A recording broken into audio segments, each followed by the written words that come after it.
This former Apollo 14 astronaut, Dr. Edgar Mitchell, was on a radio show over in England, and he says that for 6 decades the government's been covering up the fact that aliens do exist. Guess who's joining us on the phone? Dr. Mitchell, good morning to you.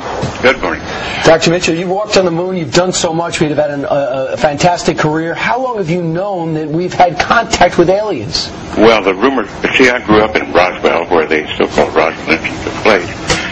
So the local lore I've known for 60 years. Mm-hmm. But, however, as a result of my astronaut experience, some of the old-timers, I call them the old-timers. I've never had a first-hand experience. I mean, I've never seen the UFO. But some of the old-timers of that period who were hushed up thought I would be credible, and they wanted to pass on their story before they passed on.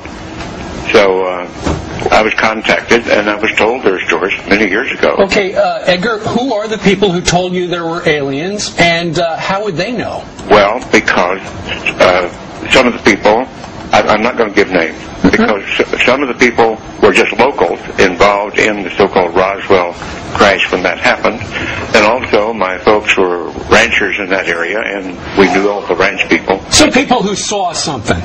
Beg your pardon?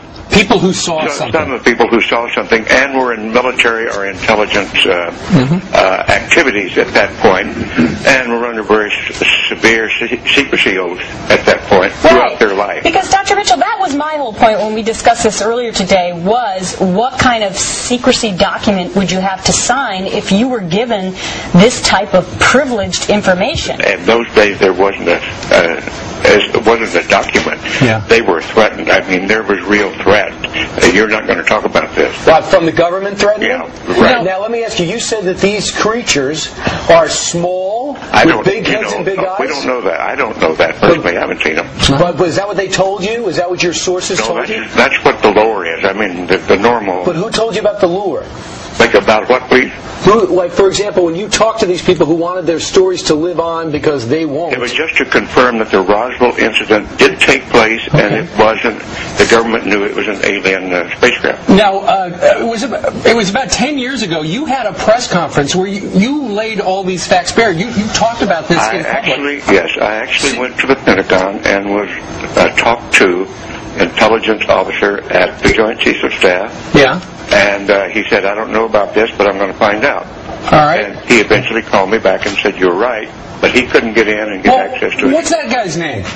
No, I'm not going to tell you that. Well, I mean, because look, Edgar, a lot of people are listening to this and they're thinking, well, I don't care what they think. You want my story? I'm telling you. No, we understand, but some people think that it's so let me ask you this, credible. Dr. Mitchell. Do you think that other people now will come to the forefront since this is being discussed again, since you're bringing this? I think it's about to, because there's been a lot of very serious and good investigators working this problem for 50 years or more. I mean, you realize this is the story of the century, if it's true. Well, the fact that we have not alone in the universe, that's a very important story. I mean, that's better than a little bit of water on Mars. Of course. Yeah, absolutely. And let me tell you, it beats water on Mars, and the fact that these little creatures are nice and smarter than us is it bigger news. Dr. Edgar Mitchell, we thank you very much for joining us on the phone to try to straighten things out, and we thank you for getting up early this morning down there in Florida. One more thing. It got mixed up that this had to do with NASA. It doesn't have anything to do with NASA. Okay, just thanks other for the sources. clarification. All right, thank you, sir. All right, straight ahead, Kinky Friedman.